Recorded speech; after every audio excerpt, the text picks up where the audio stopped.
Auditi ndan tashmë 31 finalistët e Miss Shqipëria 2014 nga mbrëmja e kurorëzimit të më të bukurës shqiptare.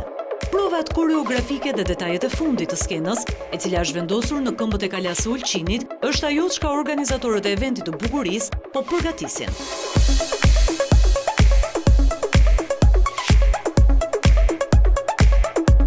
Provave, vajzat konkurrente kanë vjuar këtë ditë promovimin e vendeve turistike të Ulqinit, si nga plazhet dhe zonat malore të kësaj pjese shqipfolce të Malit të Zi.